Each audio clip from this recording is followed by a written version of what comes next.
Hello, ladies and gentlemen. Eddie Marcus here again.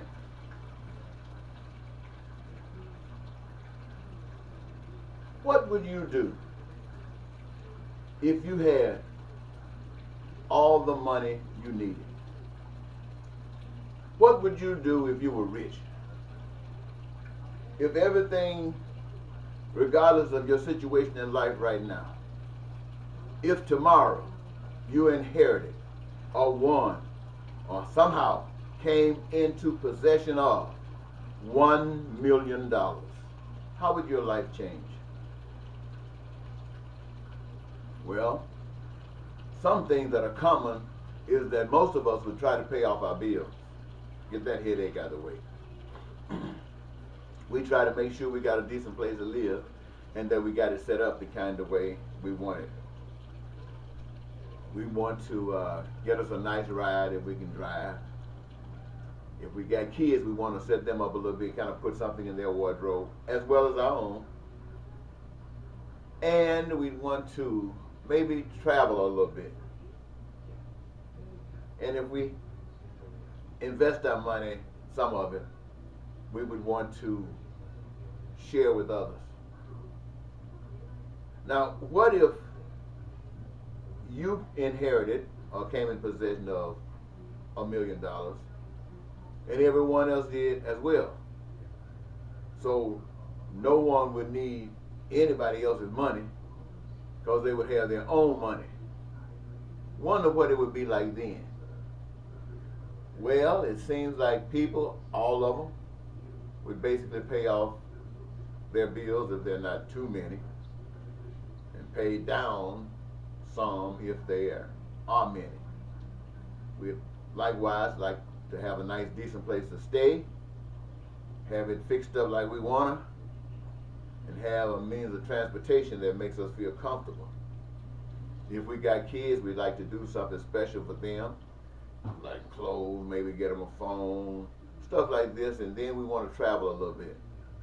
If we're making money with it, we want to share, but since everybody got money. So, I guess after we've done that, we probably want to do it again, just go different places. And the question becomes, there'll come a time when we will want to settle down, and when we want to settle down, what is it that we would want to engage ourselves in? And I think the common thing is that most of us would like to find something that we can do, something that keeps us involved, something that's important, especially since everybody else is doing something as well. And what is it that we would like to do is something that only the individual knows. And since all of the doors are open to assist and aid and allow and guarantee that individuals can engage themselves in any type of career they choose, then people would choose the career that gives them the greatest joy. And this, my friends, would be the greatest reward of all, is to be able to know what it is that we were made to do and having the opportunity to do it and are doing it. And in the process, what we are doing is associated with what everybody else is doing in such a way that those things that are common amongst us, that are essential for our survival, are being created by us as a byproduct of just having fun in what we do.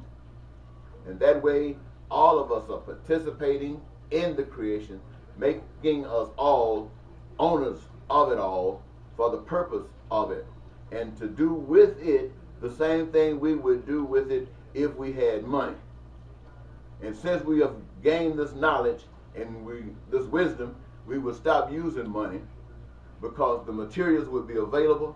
We know that they are available, so we have no reason to be greedy. We have no reason to clutter. And the peace will be there because there will be no lying, no cheating, no stealing, and no killing.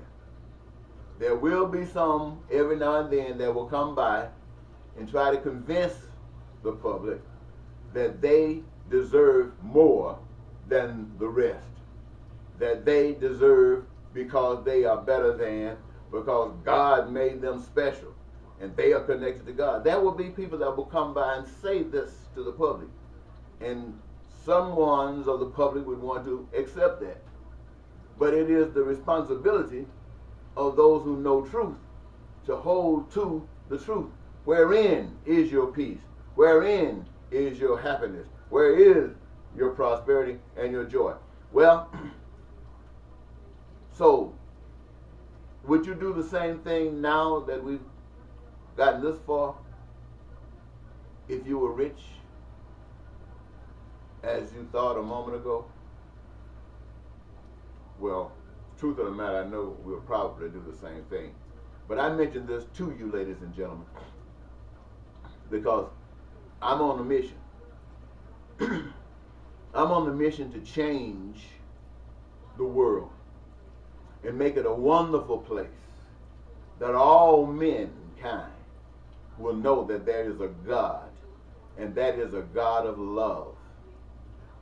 And I'm asking, and I'm seeking, and I'm sharing with anyone who will listen this God. A God that has no special people, but people who choose this God. I want to let you know about this God. This God that your freedom is locked up in knowing. This God who loves Americans and who loves blacks and whites and who loves Asians and Chinese and Russians and everybody on the face of the earth. I want us to represent that God. I'm not talking about any of the crap we've been taught since we've been on the earth. I'm talking about a brand new path in this life. Now is the time for us to change. This is the 21st century, and we're heading right down a path taking us back down the 19th and the 18th. We've got to stop it right now, and only you and I can do it. So let us stop it now. Stop it right now. And guarantee to one another those things which we have discussed here. Let us do that now. I don't care what we've been planning. I don't care what we've been talking about. I don't care what we've been thinking about. If it did not embrace humanity to the extent that every last one of us were receiving the fruits of God through we who are led by the Spirit of God, then whatever you think about had nothing to do with what was good for the people. And if you want to stick to that, I hope you'll change your mind soon. Until next time, this is Eddie Marcus, spokesman and advocate of basic human rights for all people. Bye-bye.